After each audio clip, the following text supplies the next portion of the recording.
Praise Lord. കർത്താവിൻ്റെ പരിശുദ്ധമായ നാമത്തിന് നന്ദിയോടെ സ്തോത്രം. അനുഗ്രഹിക്കപ്പെട്ടതായ നല്ല സമയത്തിനായിട്ട് ദൈവത്തെ തീരുമായി സ്തുതിക്കുന്നു. വീണ്ടും JCNDST എന്ന ഈ വാട്സപ്പ് ഗ്രൂപ്പിലൂടെ നിത്യജീവമൊഴികൾ എന്ന വിശുദ്ധ വചന പരമ്പരയിൽ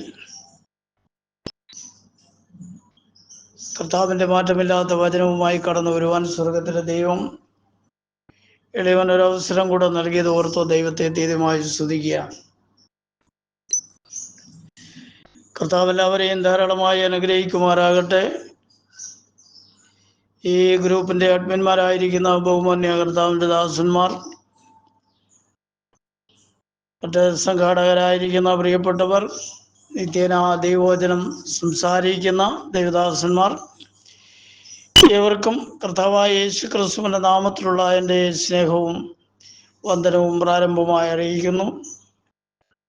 കർത്താവ് എല്ലാവരെയും ധാരാളമായി അനുഗ്രഹിക്കുമാറാകട്ടെ എന്ന ആത്മാർത്ഥതയോടെ പ്രാർത്ഥിക്കുകയും ചെയ്യുകയാണ്. യേശു ക്രിസ്തുവിൻ്റെ പുതിയ നിയമരക്ഷയുടെ ഉപദേശം എന്ന ഈ വാട്സപ്പ് ഗ്രൂപ്പിലൂടെയും ഫേസ്ബുക്കിലൂടെയും യൂട്യൂബിലൂടെയൊക്കെയും ഞങ്ങളെ നിരന്തരം ശ്രദ്ധിച്ചു കൊണ്ടിരിക്കുന്ന എല്ലാ പ്രിയപ്പെട്ട ശ്രോതാക്കളെയും ദൈവം ധാരാളമായി അനുഗ്രഹിക്കുമാറാകട്ടെ എന്ന് ആത്മാർത്ഥതയോട് പ്രാർത്ഥിക്കുന്നു. സ്തോത്രം. കർത്താവിൻ്റെ മനുഷ്യത്വം, യേശുക്രിസ്തുവിൻ്റെ മനുഷ്യത്വം എന്ന വിഷയമാണ് കഴിഞ്ഞ 2 ആഴ്ചകളായി സംസാരിച്ചു കൊണ്ടിരുന്നത്.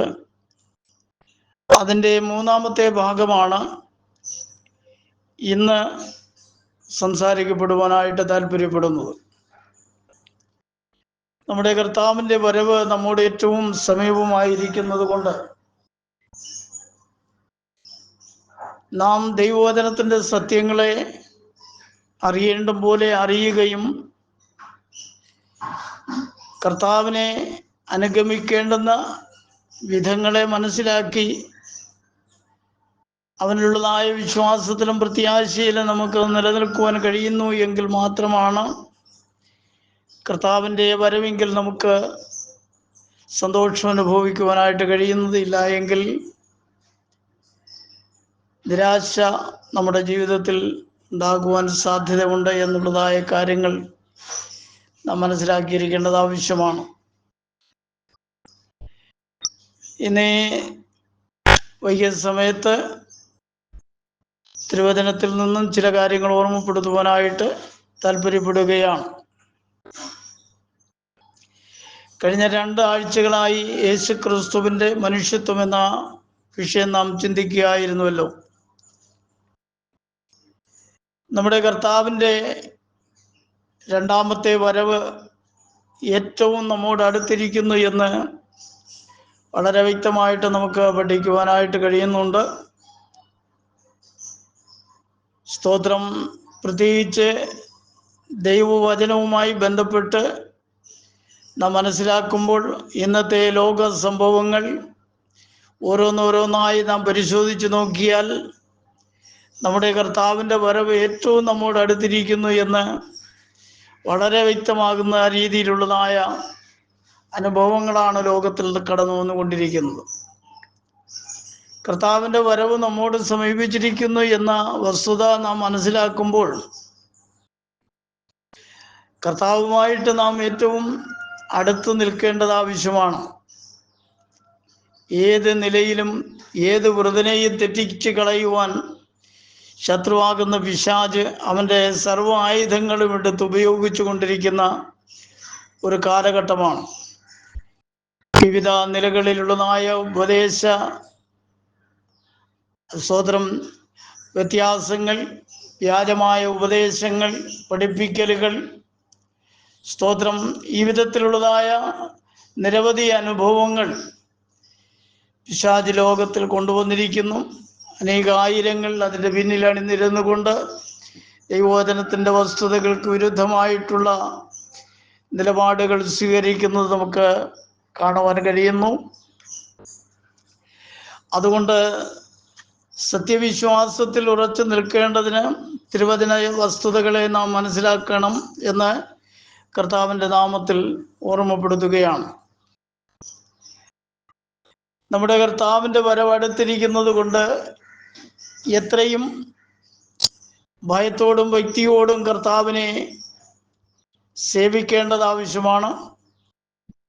അങ്ങനെ ഭയത്തോടും ഭക്തിയോടും കർത്താവിനെ സേവിക്കുവാൻ കഴിയണമെങ്കിൽ കർത്താവിനെ കുറിച്ച് നാം അറിഞ്ഞിരിക്കേണ്ടതും ആവശ്യമാണ്. കർത്താവിനെ സംബന്ധിച്ച് നാം അറിയേണ്ട പോലെ അറിയുവാൻ കഴിഞ്ഞില്ല എങ്കിൽ ഊഹാപോഹങ്ങളുടെ വിശ്വാസവുമായിട്ട് മുൻപോട്ട് കടന്നുപോയാൽ നമുക്ക് യഥാർത്ഥമായ സത്യം ഗ്രഹിക്കുവാനും സത്യത്തിന് വേണ്ടി നിലനിൽക്കുവാനും കഴിയാതെ പോകും. അത് നമ്മുടെ ആത്മീയ ജീവിതത്തിന് അപകടമാണ് എന്ന് നാം ഓരോരുത്തരും തിരിച്ചറിയേണ്ടതും ആവശ്യമാണ് എന്ന് തിരുവചനം കേൾക്കുന്നതായ വ്യക്തി ജീവിതങ്ങളോട് ഓർമ്മപ്പെടുത്തുവാൻ താല്പര്യപ്പെടുകയാണ്. സ്തോത്രം.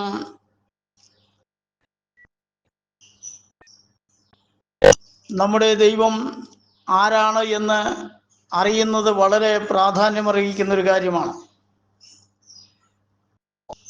നമ്മുടെ ദൈവത്തിൽ ഇരുവിധ സ്വഭാവങ്ങൾ അടങ്ങിയിരിക്കുന്നു എന്ന് നാം മനസ്സിലാക്കേണ്ടത് ആവശ്യമാണ്. കർത്താവ് ജഡത്തിൽ വെളിപ്പെട്ട് ലോകത്തിലേക്ക് വന്നപ്പോൾ അവനിൽ ദൈവത്വവും മനുഷ്യത്വവും അടങ്ങിയിരുന്നു എന്ന് വളരെ വ്യക്തമായിട്ട് തിരുവചനത്തിലൂടെ നമുക്ക് പഠിക്കുവാനായിട്ട് കഴിയുകയാണ്. അത് നാം വിശ്വസിക്കുകയും അംഗീകരിക്കുകയും ചെയ്യേണ്ടതാണ്. അവനിൽ ദൈവത്വവും മനുഷ്യത്വവും അഥവാ പിതൃത്വവും പുത്രത്വവും ഒരുപോലെ സമ്മേളിച്ചിരുന്നു എന്ന് വളരെ വ്യക്തമായിട്ട് നമുക്ക് പഠിക്കുവാൻ കഴിയും. യേശുക്രിസ്തുവിന്റെ മനുഷ്യത്വം എന്ന വിഷയമാണല്ലോ നാം പഠിക്കുന്നത്. അവൻ മാനുഷികമായ ബലഹീനതകൾ ഉള്ളവനായിരുന്നു എന്ന് നമുക്ക് കാണുവാൻ കഴിയുന്നുണ്ട് തിരുവചനത്തിലൂടെ. തിരുവചനം അതിന് വ്യക്തമായ തെളിവുകൾ നൽകുന്നുമുണ്ട്. ചില കാര്യങ്ങൾ നമുക്ക് അതേ സംബന്ധിച്ച് ചിന്തിക്കാമെന്ന് താല്പര്യപ്പെടുകയാണ്. എബ്രായ ലേഖനം 9-ാം അധ്യായത്തിന്റെ 15-ാമത്തെ വേദഭാഗത്തിൽ നാം വായിക്കുന്നത് ഇങ്ങനെയാണ്: അതു നിമിത്തം ആദ്യ നിയമത്തിലെ ലംഘനത്തിൽ നിന്നുള്ളതായ വീണ്ടെടുപ്പിനായി ഒരു മരണമുണ്ടായിട്ട് നിത്യാവകാശത്തിന്റെ വാഗ്ദത്തം വിളിക്കപ്പെട്ടവർക്ക് ലഭിക്കേണ്ടതിന് അവൻ പുതിയ നിയമത്തിന്റെ മധ്യസ്ഥനാകുന്നു എന്ന് നമുക്ക് അവിടെ കാണുവാൻ കഴിയുകയാണ്. അത് നിമിത്തം എന്ന് പറഞ്ഞിരിക്കുന്ന അതിന് മുൻപുള്ളതായ ഭാഗങ്ങൾ നമ്മൾ പഠിക്കുമ്പോൾ നമുക്ക് മനസ്സിലാക്കുവാൻ കഴിയുന്നത്, പഴയ നിയമ വ്യവസ്ഥയനുസരിച്ച് ആട്ടുകൊറ്റന്മാരുടെയും കാളക്കിടാങ്ങളുടെയും പശു ഭസ്മവും കൊണ്ടൊന്നും മനുഷ്യന്റെ പാപത്തിന് പരിഹാരം വരുത്തുവാനായിട്ട് കഴിയുന്നതായിരുന്നില്ല. എന്നാൽ പാപത്തിന് പൂർണ്ണമായി പരിഹാരം വരുത്തേണ്ടതിന് വേണ്ടി ഒരു യാഗം നടക്കേണ്ടതുണ്ടായിരുന്നു. അതിനായിട്ട് നമ്മുടെ അരുമനാഥനായ കർത്താവ് ലോകത്തിൽ കടന്നു വന്നു എന്നതിനെ സംബന്ധിച്ച് വളരെ വ്യക്തമായിട്ട് ഈ ഭാഗം നമ്മെ ഓർമ്മപ്പെടുത്തുകയാണ്. ഇവിടെ രേഖപ്പെടുത്തിയിരിക്കുന്നത് നിമിത്തം ആദ്യ നിയമത്തിലെ ലംഘനത്തിൽ നിന്നുള്ളതായ വീണ്ടെടുപ്പിനായി ഒരു മരണം ഉണ്ടായിട്ട് നിത്യാവകാശത്തിന്റെ വാഗ്ദത്തം വിളിക്കപ്പെട്ടവർക്ക് ലഭിക്കേണ്ടതിന് അവൻ പുതിയ നിയമത്തിന്റെ മധ്യസ്ഥനാകുന്നു എന്ന് യേശു ക്രിസ്തുവിനെ കുറിച്ച് ഇവിടെ രേഖപ്പെടുത്തിയിരിക്കുകയാണ്. ഒരു സ്തോത്രം. ആദ്യ നിയമത്തിലുള്ള ലംഘനത്തിൽ നിന്നും ഒരു വീണ്ടെടുപ്പ് ഉണ്ടാകണമെങ്കിൽ ഒരു മരണം ആവശ്യമായിരുന്നു. ആ മരണം മൂലം സ്തോത്രം വിളിക്കപ്പെട്ട ഓരോ വ്യക്തികൾക്കും വാഗ്ദത്തം നിത്യാവകാശമായി നൽകുന്നു എന്നാണ് ഇവിടെ നമുക്ക് കാണുവാൻ കഴിയുന്നത്. അതിനായിട്ട് നമ്മുടെ കർത്താവ് പുതിയ നിയമത്തിൻ്റെ ഒരു മധ്യസ്ഥനായിട്ട് ലോകത്തിലേക്ക് വെളിപ്പെട്ടു വന്നു എന്നാണ് തിരുവചനം നമ്മെ ബോധ്യപ്പെടുത്തുന്നു. അങ്ങനെ പരിശുദ്ധനായ കർത്താവ് ഈ ലോകത്തിൽ കടന്നു വന്നപ്പോൾ അവൻ ഇരുവിധ സ്വഭാവത്തിൻ്റെ ഉടമയായിരുന്നു. യഥാർത്ഥ ദൈവമായി അവൻ നിലകൊള്ളുമ്പോൾ തന്നെ ഒരു പൂർണ്ണ മനുഷ്യൻ്റെ എല്ലാ സ്വഭാവങ്ങളും കർത്താവിൽ ഉണ്ടായിരുന്നു എന്നുള്ളത് വളരെ വ്യക്തമായിട്ട് നമുക്ക് പഠിക്കുവാനായിട്ട് കഴിയുന്നു. യോഹന്നാന്റെ സുവിശേഷം 4-ാം അധ്യായത്തിന്റെ 6-7 വാക്യഭാഗങ്ങൾ നമ്മൾ വായിക്കുമ്പോൾ, അങ്ങനെ അവൻ സുഖാർ എന്നൊരു ശമരിയ പട്ടണത്തിൽ യാക്കോബ് തൻ്റെ പുത്രനായ യോസഫിന് കൊടുത്ത നിലത്തിനരികെ എത്തി.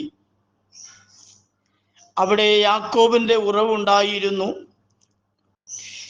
യേശു വഴി നടന്ന് ക്ഷീണിച്ചിട്ട് ഉറവിനരികെ ഇരുന്നു. അപ്പോൾ ഏകദേശം 6-ാം മണി നേരമായിരുന്നു എന്നും കാണുവാൻ കഴിയുന്നു. ഒരു ശമരിയ സ്ത്രീ വെള്ളം കോരുവാൻ വന്നു. യേശു അവളോട്, എനിക്ക് കുടിപ്പാൻ തരുമോ എന്ന് ചോദിച്ചു.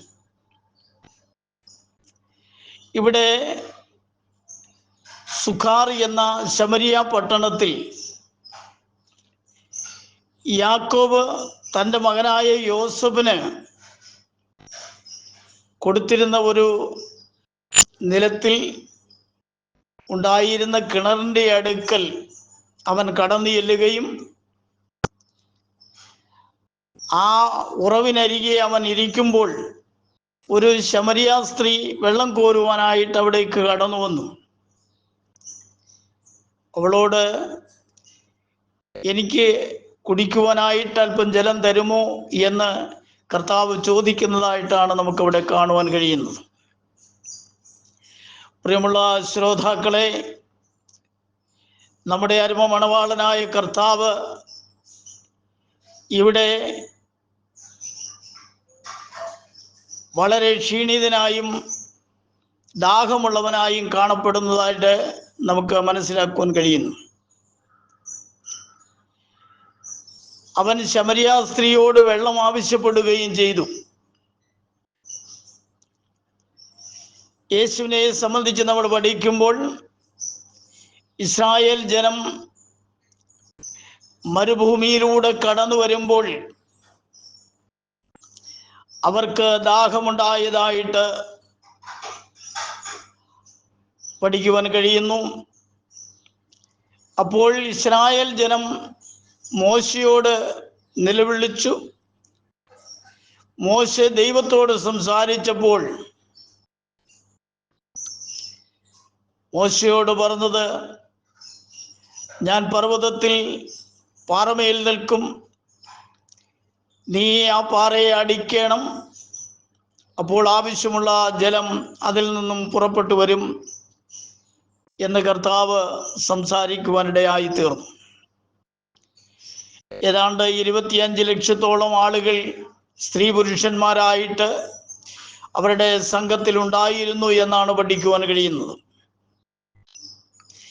ഇത്രയും ജനത്തിനും അവരോടുകൂടെ ഉണ്ടായിരുന്ന ആടുമാടുകൾക്കും കന്നുകാലികൾക്കുമെല്ലാം യഥേഷ്ടം പാനം ചെയ്യുവാനുള്ളതായ ജലം പാറയിൽ നിന്നും പുറപ്പെടുവിച്ചു കൊടുത്തവനായ പരിശുദ്ധനായ കർത്താവ്, ആ പാറയാകുന്ന കർത്താവ് ശമരിയ സ്ത്രീയുടെ അടുക്കൽ വന്നിട്ട് അവൻ ക്ഷീണിതനായി, അവൻ ദാഹമുള്ളവനായി ആ സ്ത്രീയോട് ചോദിക്കുന്ന ചോദ്യമാണ് നമുക്കിവിടെ കാണുവാൻ കഴിയുന്നത്.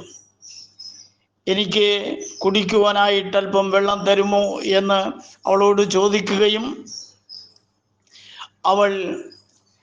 അവന് യഥേഷ്ടം വെള്ളം കോരി കൊടുത്തതായിട്ട് നമുക്ക് കാണുവാൻ കഴിയുന്നു.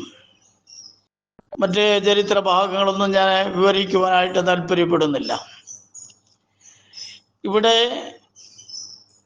മരുഭൂമിയിൽ തൻ്റെ ജനത്തിന് യഥേഷ്ടം ഇഷ്ടാനുസരണം വെള്ളം കൊടുത്ത് അവരെ സ്തോത്രം ദാഹശമനമുള്ളവരാക്കി മാറ്റിയ പരിശുദ്ധനായ കർത്താവ് ഇവിടെ ദാഹമുള്ളവനായും ക്ഷീണമുള്ളവനായും നിൽക്കുന്നതായിട്ട് നമുക്ക് കാണുവാൻ കഴിയുന്നു. സ്തോത്രം.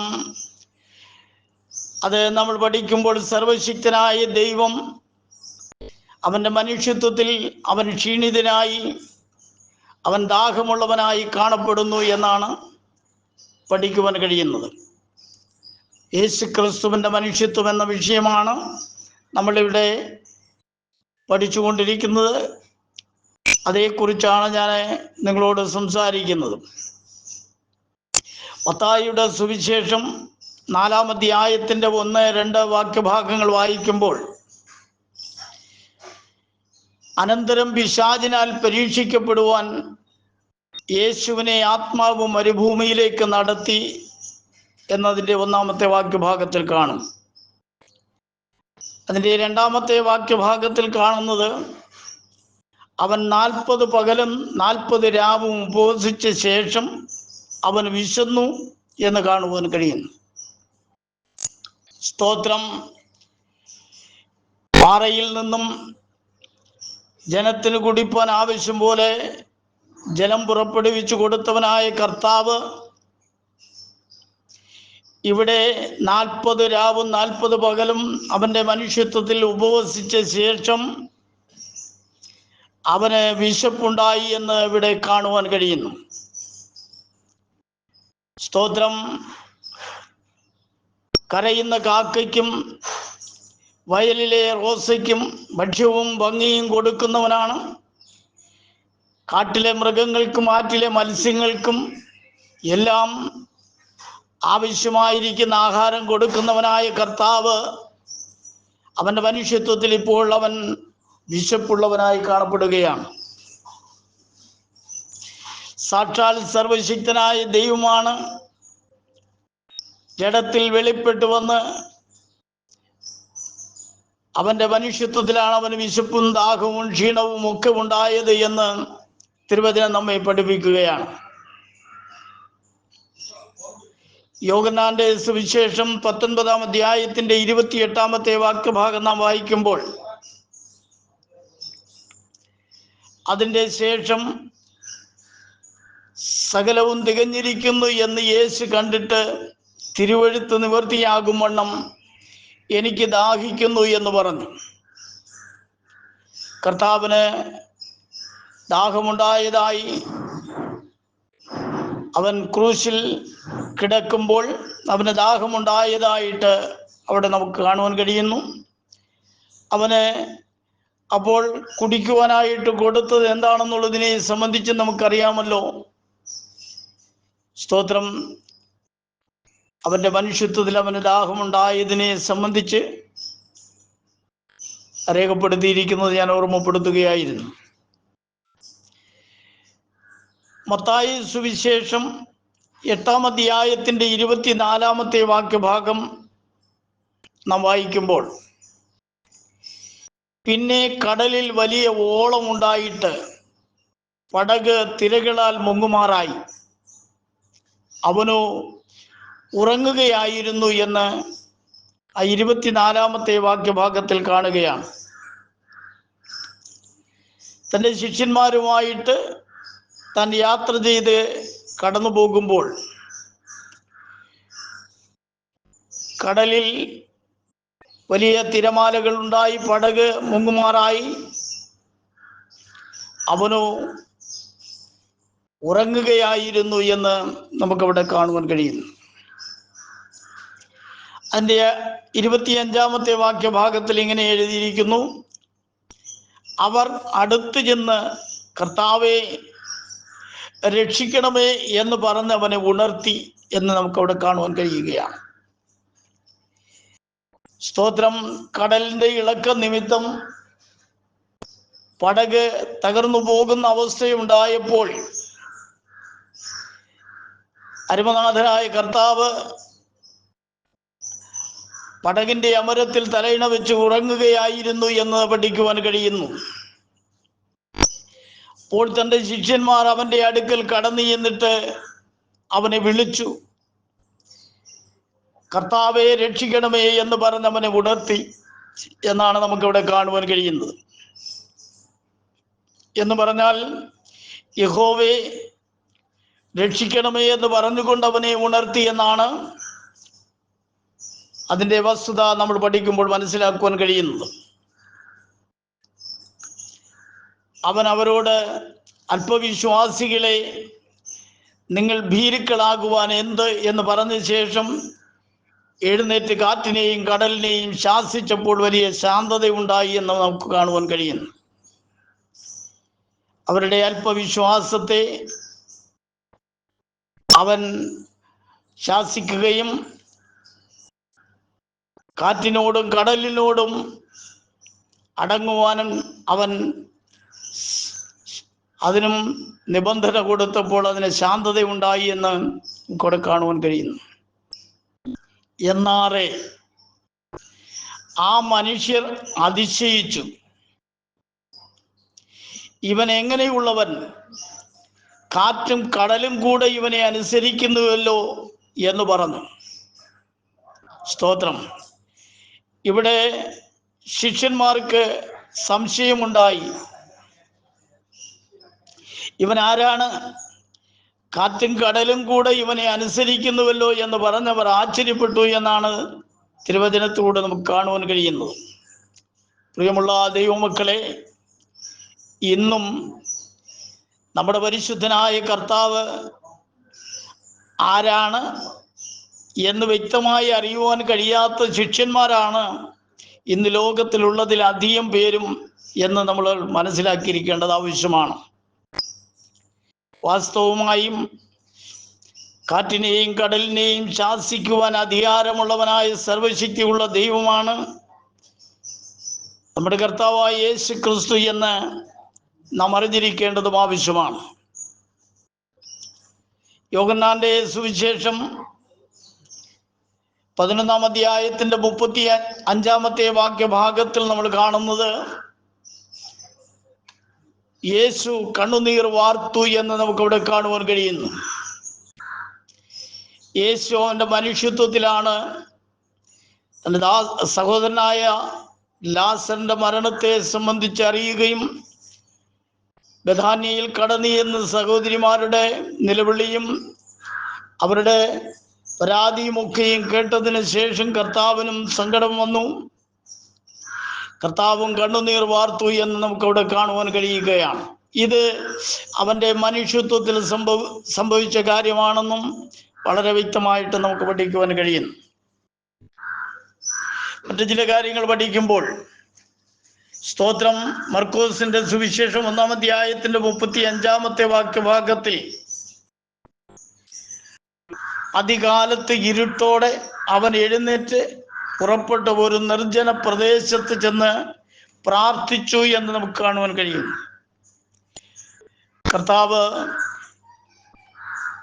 മരുഭൂമിയിൽ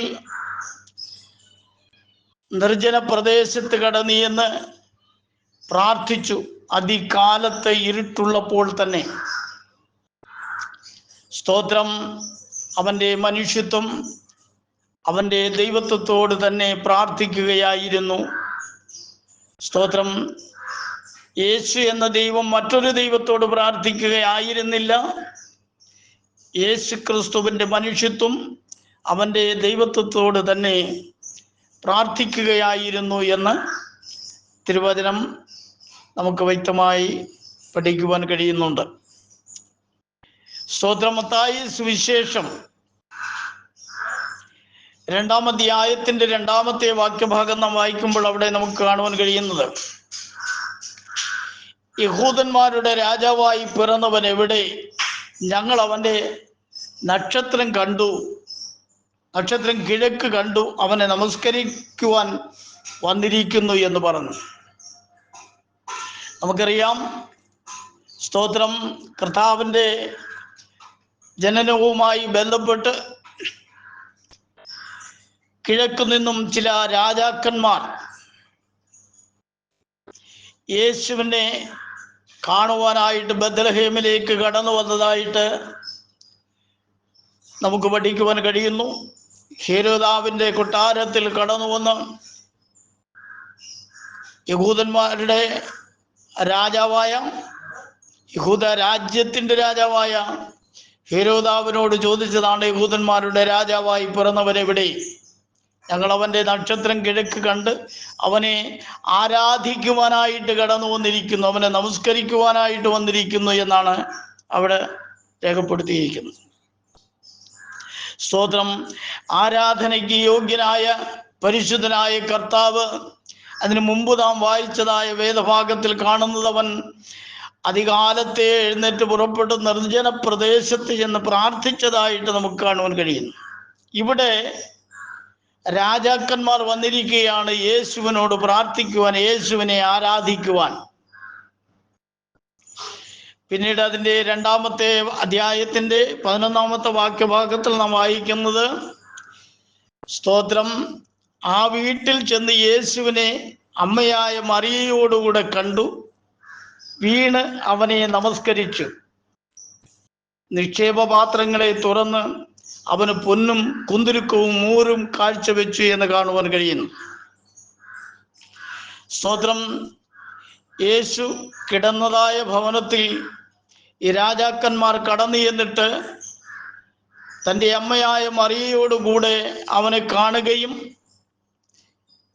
അവർ വീണ് അവനെ നമസ്കരിച്ചു, അവനെ ആരാധിച്ചു എന്നാണ് ആ ഭാഗത്തിൽ നമുക്ക് കാണുവാൻ കഴിയുന്നത്. സ്തോത്രം. തിരുവചനത്തിൽ നമ്മൾ പഠിക്കുന്നത്, നിന്റെ ദൈവമായ യഹോവയെ മാത്രമേ നീ ആരാധിക്കാവൂ, അവനല്ലാതെ മറ്റൊരു ദൈവം നിനക്കുണ്ടാകരുത് എന്ന് ദൈവത്തിൻ്റെ വചനം വളരെ വ്യക്തമായി പഠിപ്പിക്കുന്നുണ്ട്. ഇവിടെ സ്തോത്രം, ആരാധനയ്ക്ക് യോഗ്യനായ ഒരുവൻ, അരുമനാഥനായ കർത്താവ് ജഡത്തിൽ വെളിപ്പെട്ട് ഭൂമിയിലേക്ക് വന്നപ്പോഴും, സ്തോത്രം, രാജാക്കന്മാർ കിഴക്ക് നിന്ന് വന്നിരിക്കുകയാണ് അവനെ ആരാധിക്കേണ്ടതിന് വേണ്ടി. അവനെ ആരാധിച്ചു.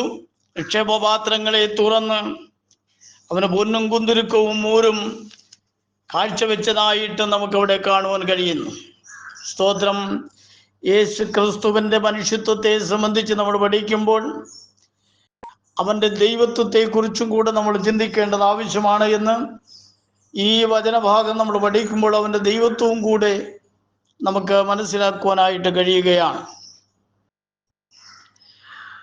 പിന്നീട് കർത്താവിനെ നസ്രായനൻ ആയ യേശു എന്നും തച്ചൻ എന്നും വിളിക്കപ്പെട്ടതായിട്ട് നമുക്ക് കാണുവാൻ കഴിയുന്നു. മത്തായി സുവിശേഷം 2-ാം അധ്യായത്തിൻ്റെ 23-ാമത്തെ വാക്യഭാഗത്തിൽ അവൻ നസ്രായൻ എന്ന് വിളിക്കപ്പെടുമെന്ന് പ്രവാചകൻ മുഖാന്തരം അരുളി ചെയ്തത് നിവൃത്തിയാകുവാൻ തക്കവണ്ണം നസ്രേത്ത് എന്ന ഗ്രാമത്തിൽ ചെന്ന് പാർത്തു എന്ന് നമുക്കവിടെ കാണുവാൻ കഴിയുന്നു.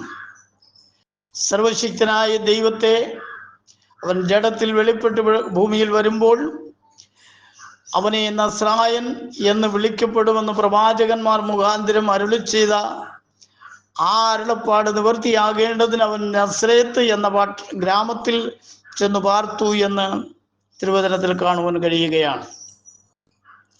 മർക്കോസിന്റെ സുവിശേഷം 6-ാം അധ്യായത്തിന്റെ 3-ാമത്തെ വാക്യഭാഗം വായിക്കുമ്പോൾ അവിടെ എഴുതിയിരിക്കുന്നത്, ഇവൻ മറിയയുടെ മകനും യാക്കോബ്, യോസെ, യൂദ, ശിമോൻ എന്നിവരുടെ സഹോദരനായ തച്ചനല്ലയോ? ഇവന്റെ സഹോദരികളും ഇവിടെ നമ്മോടുകൂടെ ഇല്ലയോ എന്ന് പറഞ്ഞു അവങ്കൽ ഇടറിപ്പോയി എന്നാണ് നമുക്കവിടെ കാണുവാൻ കഴിയുന്നത്. അപ്പോൾ സ്തോത്രം, അവൻ നസ്രായനെന്ന് വിളിക്കപ്പെടും, അവൻ തച്ചനെന്ന് വിളിക്കപ്പെടും. ഇതൊക്കെ സംഭവിക്കേണ്ടത് ആവശ്യമായിരുന്നു അവൻ ജഡത്തിൽ വെളിപ്പെട്ടു വന്നപ്പോൾ. എന്നാൽ വാസ്തവത്തിൽ അവൻ ജഡത്തിൽ വെളിപ്പെട്ടു വന്നവനെങ്കിലും അവൻ വാസ്തവത്തിൽ സർവശക്തിയുള്ള ദൈവമാണ് എന്ന് നമുക്ക് വളരെ വ്യക്തമായിട്ടും പഠിക്കുവാനായിട്ട് കഴിയുന്നുണ്ട്. യേശു ക്രിസ്തു മാനുഷിക ജനനത്താൽ മനുഷ്യപുത്രനായി തീർന്നു. സ്ത്രീയുടെ സന്തതി അബ്രഹാമിന്റെ സന്തതി എന്ന് വിളിക്കപ്പെട്ടിരുന്നു. ദാവീദിന്റെ വംശാവലിയിലും ആർക്കും നിഷേധിക്കുവാൻ കഴിയാത്ത ഒരു മനുഷ്യനായിട്ട് അവനെ നമുക്ക് കാണുവാൻ കഴിയുന്നു. എന്നാൽ അവൻ പുരുഷന്റെ സന്തതിയല്ല, സ്ത്രീയുടെ സന്തതിയാകുന്നു എന്നും പഠിക്കുവാനായിട്ട് കഴിയുന്നുണ്ട്. യോഹന്നാന്റെ സുവിശേഷം 1-ാം അധ്യായത്തിന്റെ 14-ാമത്തെ വാക്യഭാഗം നാം പഠിക്കുമ്പോൾ നമുക്കവിടെ കാണുവാൻ കഴിയുന്നത്, വചനം ജഡമായി തീർന്നു, കൃപയും സത്യവും നിറഞ്ഞവനായി നമ്മുടെ ഇടയിൽ പാർത്തു എന്ന് കാണുവാൻ കഴിയുന്നു. സ്തോത്രം. ദൈവം ജഡത്തിൽ വെളിപ്പെട്ടു വന്നു എന്ന് അർത്ഥമാക്കുകയാണ് അവിടെ. വചനമാണ് ജഡമായി തീർന്നത്. കർത്താവ് സംസാരിച്ച വചനമാണ് ശരീരം എടുത്ത് ലോകത്തിലേക്ക് വരുവാൻ ഇടയായി തീർന്നത് എന്ന് നമുക്ക് കാണുവാൻ കഴിയുന്നു. അവൻ കൃപയും സത്യവും നിറഞ്ഞവനായി, കൃപയുടെയും സത്യത്തിൻ്റെയും പൂർണ്ണനായിരുന്നു എന്ന് നമുക്കവിടെ കാണുവാൻ കഴിയുകയാണ്. സ്തോത്രം. റോമാലേഖനം 1-ാം അധ്യായത്തിന്റെ 5-ാമത്തെ വാക്യഭാഗത്തിൽ നാം കാണുന്നത്, ജഡം സംബന്ധിച്ച് മരിച്ച് ദാവീദിന്റെ സന്തതിയിൽ നിന്ന്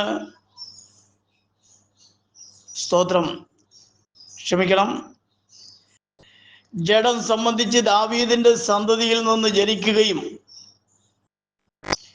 മരിച്ചിട്ട് ഉയർത്തെഴുന്നേൽക്കുകയാൽ വിശുദ്ധിയുടെ ആത്മാവ് സംബന്ധിച്ച് ദൈവപുത്രൻ എന്ന് ശക്തിയോടെ നിർണയിക്കപ്പെടുകയും ചെയ്തിരിക്കുന്നുവല്ലോ എന്ന് നമുക്കവിടെ കാണുവാൻ കഴിയുകയാണ്. ജഡം സംബന്ധിച്ച് ദാവീദിന്റെ സന്തതിയിൽ നിന്ന് ജനിച്ച് മരിച്ചവൻ ഉയർത്തെഴുന്നേൽക്കുകയാൽ വിശുദ്ധിയുടെ ആത്മാവ് സംബന്ധിച്ച് ദൈവപുത്രൻ എന്ന ശക്തിയോടെ നിർണയിക്കപ്പെടുകയും ചെയ്തിരിക്കുന്നു എന്ന് നമുക്കവിടെ കാണുവാൻ കഴിയുകയാണ്. എബ്രായ ലേഖനം 10-ാം അധ്യായത്തിന്റെ 4 മുതൽ 7 വരെയുള്ളതായ ഭാഗങ്ങൾ നമ്മൾ പഠിക്കുമ്പോൾ നമുക്ക് കാണുവാൻ കഴിയുന്നത്, കാളകളുടെയും ആട്ടുകൊറ്റന്മാരുടെയും രക്തത്തിന് പാപങ്ങളെ നീക്കുവാൻ കഴിയുന്നതല്ല. ആകയാൽ ലോകത്തിൽ വരുമ്പോൾ ഹനനയാഗവും വഴിപാടും നീ ഇച്ഛിച്ചില്ല, എന്നാൽ ഒരു ശരീരം നീ എനിക്ക് ഒരുക്കിയിരിക്കുന്നു. സർവാംഗ ഹോമങ്ങളിലും പാപയാഗങ്ങളിലും നീ പ്രസാദിച്ചില്ല. അപ്പോൾ ഞാൻ പറഞ്ഞു, ഇതാ ഞാൻ വരുന്നു, പുസ്തകച്ചുരുളിൽ എന്നെക്കുറിച്ച് എഴുതിയിരിക്കുന്നു. ദൈവമേ, നിന്റെ ഇഷ്ടം ചെയ്യുവാൻ ഞാൻ വരുന്നു എന്ന് അവൻ പറയുന്നു. അരുമനാഥനായ കർത്താവിനെ കുറിച്ച് പുസ്തകച്ചുരുളിൽ എഴുതിയിരിക്കുന്ന വിവരം പ്രവാചകൻ വളരെ വ്യക്തമായിട്ട് ഓർമ്മപ്പെടുത്തുകയാണ്. ദൈവമേ, നിന്റെ ഇഷ്ടം ചെയ്യുവാൻ ഞാൻ വരുന്നു എന്നവന്റെ മനുഷ്യത്വത്തിൽ പറയുന്നതായിട്ടും നമുക്ക് കാണുവാൻ കഴിയുന്നു. ദൈവ ഇഷ്ടം നിറവേറുവാനായിട്ടാണ് കർത്താവ് മനുഷ്യനായി ലോകത്തിലേക്ക് വരുവാനിടയായി തീർന്നത്. സ്തോത്രം. എബ്രായ ലേഖനം തന്നെ 9-ാം അധ്യായത്തിന്റെ 11-12 വാക്യഭാഗം വായിക്കുമ്പോൾ നമുക്കിവിടെ കാണാൻ കഴിയുന്നത്,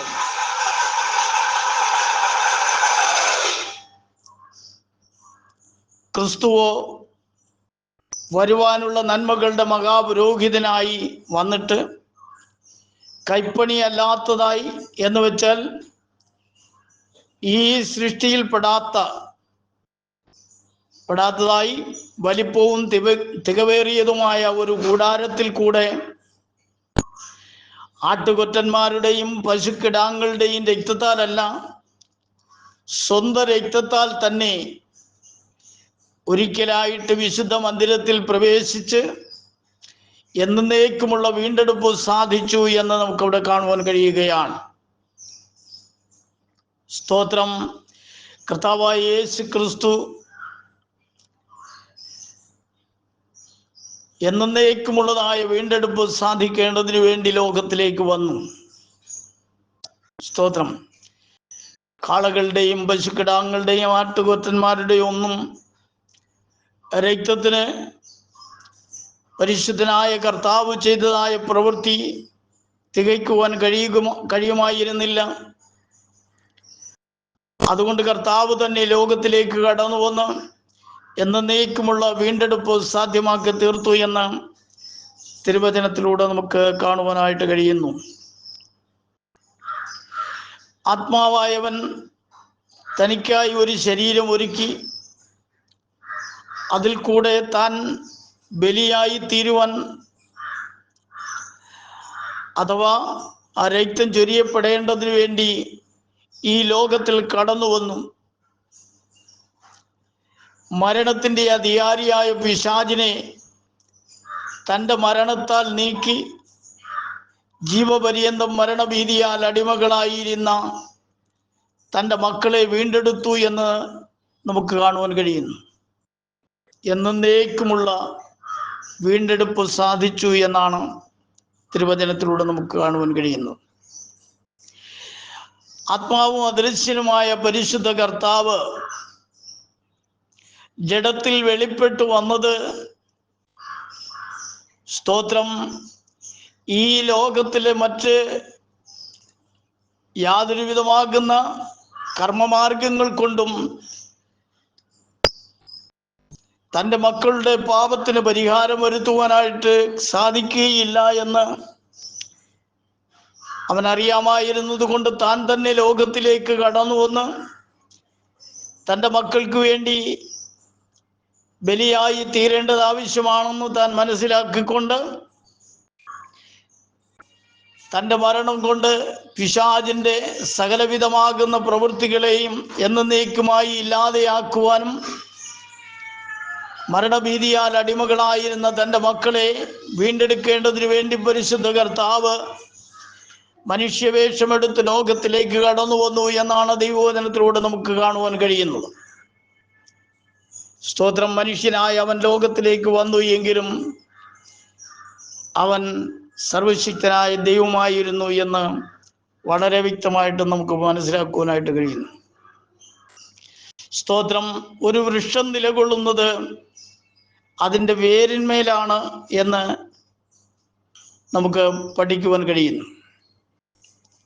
യേശു ദാവീദിന്റെ വേരും വംശവുമാകുന്നു എന്ന് തിരുവചനം നമ്മെ പഠിപ്പിക്കുകയാണ്.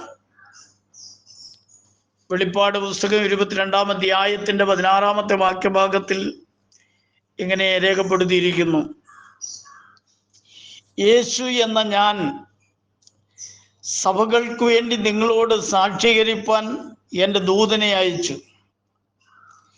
ഞാൻ ദാവീദിന്റെ വേരും വംശവുമായി ശുഭ്രമായ ഉദയ നക്ഷത്രവുമാകുന്നു എന്നവിടെ രേഖപ്പെടുത്തി കാണുവാൻ കഴിയുകയാണ്. യേശു എന്ന ഞാൻ സഭകൾക്ക് വേണ്ടി നിങ്ങളോട് ഇത് സാക്ഷീകരിപ്പാൻ എൻ്റെ ദൂതനെ അയച്ചു എന്നാണ് നമുക്കവിടെ കാണുവാൻ കഴിയുന്നത്. എന്നാൽ ഞാൻ ദാവീദിന്റെ വേരും വംശവും ശുഭ്രമായ ഉദയ നക്ഷത്രവുമാകുന്നു എന്ന് അവിടെ രേഖപ്പെടുത്തി നമുക്ക് കാണുവാൻ കഴിയുകയാണ്.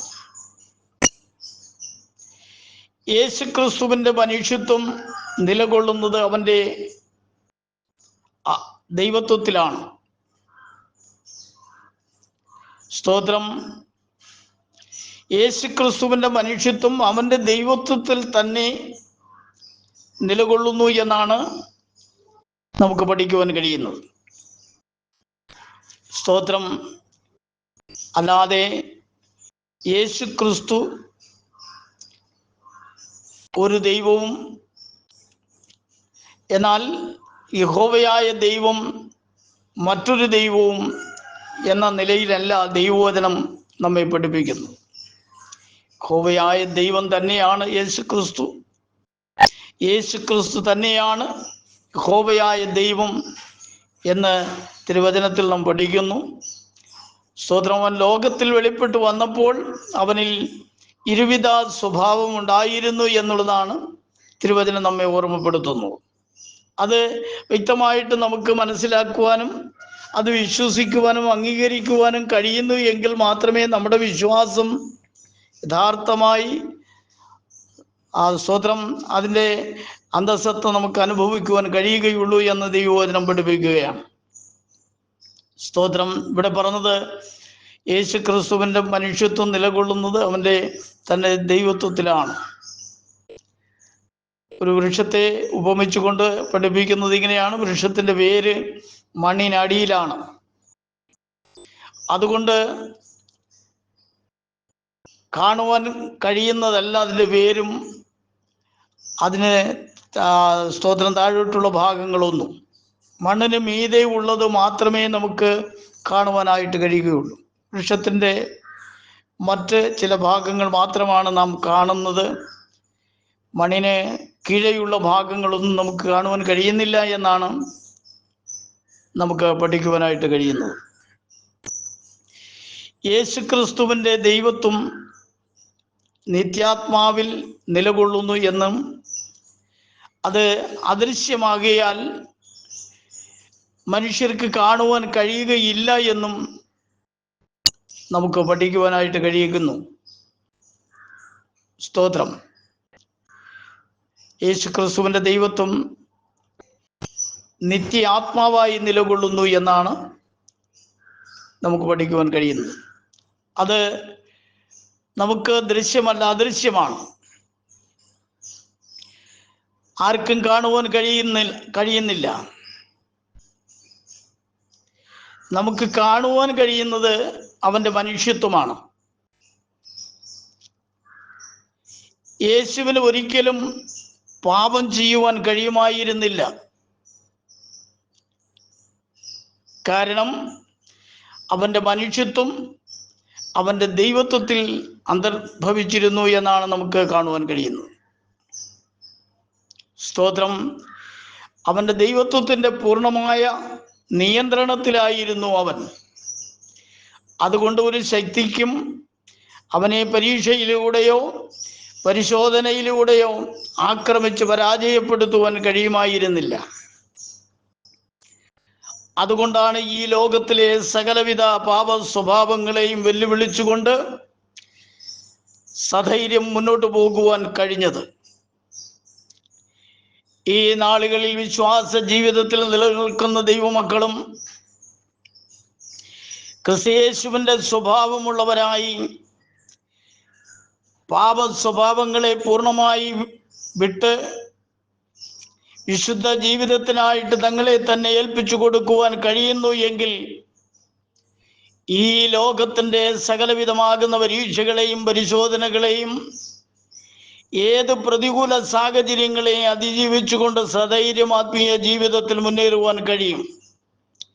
ഇല്ല എങ്കിൽ പല വിധത്തിലുള്ളതായ പരാജയങ്ങൾ ഈ ലോകത്തിൻ്റെ ചിന്തകളിലേക്കും പാപത്തിൻ്റെ വഴികളിലേക്കും കടന്നു പോകുന്നതായ മനുഷ്യർക്ക് സംഭവിക്കുവാൻ സാധ്യതയുണ്ട് എന്ന് ദൈവത്തിൻ്റെ വചനം വളരെ വ്യക്തമായിട്ട് നമ്മെ ഓർമ്മപ്പെടുത്തുകയാണ്. വിജയകരമാകുന്ന ഒരു ക്രിസ്തീയ ജീവിതം നയിക്കുവാൻ നമുക്ക് കഴിയണമെങ്കിൽ നമ്മുടെ പാപ സ്വഭാവത്തെ പൂർണ്ണമായിട്ടും നമ്മിൽ നിന്നും ഇല്ലാതെയാക്കി നീതിമാനായ കർത്താവ് ഈ ലോകത്തിൽ പാപത്തെ വെല്ലുവിളിച്ചതുപോലെ ഒരു വെല്ലുവിളിയോടെ നമ്മുടെ ആത്മീയ ജീവിതം നയിക്കേണ്ടത് ആവശ്യമാണ്. നാമം പാപരഹിതമായ ഒരു ജീവിതത്തിനായി നമ്മെ ഏൽപ്പിക്കുന്നു എങ്കിൽ നമ്മുടെ കർത്താവിനെ പോലെ ഒരു ജയജീവിതം നയിക്കുവാൻ കഴിയും എന്ന് വചനം നമ്മെ പഠിപ്പിക്കുകയാണ്. അതിനായി കർത്താവ് ഏവരെയും സഹായിക്കുമാറാകട്ടെ എന്ന് ആത്മാർത്ഥതയോടെ പ്രാർത്ഥിക്കുകയാണ്. മറ്റൊരുത്തനിലും രക്ഷയില്ല. നാം രക്ഷിക്കപ്പെടുവാൻ ആകാശത്തിൻ്റെ കീഴിൽ മനുഷ്യരുടെ ഇടയിൽ നൽകപ്പെട്ട വേറെ ഒരു നാമവുമില്ല. കർത്താവായ യേശു ക്രിസ്തുവിൻ്റെ നാമം മാത്രമാണ് മനുഷ്യരക്ഷയ്ക്കായിട്ട് കർത്താവ് നൽകിയിട്ടുള്ളത്. ആ നാമത്തിൽ വിശ്വസിച്ച് സ്നാനമേറ്റ പാപങ്ങളെ കഴുകിക്കളഞ്ഞ് പരിശുദ്ധാത്മാവിൻ്റെ നിറവോടെ വിശുദ്ധ ജീവിതം നയിച്ച് കർത്താവിൻ്റെ വരവോളം നിലനിൽക്കുവാൻ കഴിയുന്ന വ്യക്തി ജീവിതങ്ങളെ ചേർക്കുവാൻ നമ്മുടെ പ്രാണപ്രിയൻ വരുവാൻ സമയമായിരിക്കുന്നു. നമുക്കെല്ലാവർക്കും ഒരുങ്ങാം. ഈ ലോകത്തിൻ്റെ മായാവലയങ്ങളിൽ വീണു പോകരുത്. ദൈവം എല്ലാവരെയും അനുഗ്രഹിക്കുമാറാകട്ടെ. എളിയവന് വേണ്ടി ഈ സമയം അനുവദിച്ചു തന്ന അഡ്മിന്മാരായിരിക്കുന്ന ബഹുമാന്യ കർത്താവിൻ്റെ ദാസന്മാർക്കും സംഘാടകർക്കും ഏവർക്കും കർത്താവിൻ്റെ നാമത്തിൽ സ്നേഹവും നന്ദി അറിയിക്കുന്നു. പ്രതിയയച്ച് എളിയവനെ ബലപ്പെടുത്തിയ സർവ്വലവനായിരിക്കുന്ന കർത്താവിന് സകല മാനവും മഹത്വവും കരയറ്റിക്കൊണ്ട് ഞാൻ വാക്കുകൾ നിർത്തുന്നു. ദൈവം ഏവരെയും ധാരാളമായി അനുഗ്രഹിക്കട്ടെ. നമുക്ക് നമ്മുടെ കണ്ണുകളെ അടച്ചൊരു വാക്ക് പ്രാർത്ഥിക്കാം. പരിശുദ്ധനായ ഞങ്ങളുടെ ദൈവമേ, സ്വർഗ്ഗ കർത്താവേ, അനുഗ്രഹിക്കപ്പെട്ടതായ നല്ല സമയത്തിനായിട്ട് സ്തോത്രം. അല്പസമയം പ്രിയയുടെ വചനവുമായിട്ട് തിരുമുമ്പിൽ നിൽക്കുവാൻ സ്വർഗത്തിലെ ദൈവം സഹായിച്ചതുകൊണ്ട് സ്തോത്രം. കർത്താവെ, ഇതിൻ്റെ സംഘാടകരായിരിക്കുന്ന ഗ്രൂപ്പിൻ്റെ എല്ലാ അഡ്മിന്മാർക്കും പ്രിയപ്പെട്ടവരെയും കർത്താവ് അനുഗ്രഹിക്കണം. കഴിവുകാരായിരിക്കുന്ന പ്രിയപ്പെട്ടവരെ അനുഗ്രഹിച്ചാട്ട് എല്ലാം നിന്റെ നാമത്തിൻ്റെ മഹത്വത്തിനും പുകഴ്ചയ്ക്കുമാകേണ്ടതിനും കർത്താവിൻ്റെ വരവെങ്കിൽ ലജ്ജ കൂടാതെ അപ്പൻ്റെ സന്നിധിയിൽ നിൽക്കുവാൻ അനേകരെ ഈ വചന നിമിത്തം ഒരുക്കുമാറാകണമെന്ന് പ്രാർത്ഥിക്കും. പ്രാർത്ഥന കേട്ടതിനായ സ്തോത്രം. സകല മഹത്വപനിരിക്കട്ടെ യേശു ക്രിസ്തുവിൻ്റെ തന്നെയുള്ള നാമത്തിൽ തന്നെ. Amen. Praise the Lord. Hallelujah. Glory. സ്തോത്രം, സ്തോത്രം, സ്തോത്രം.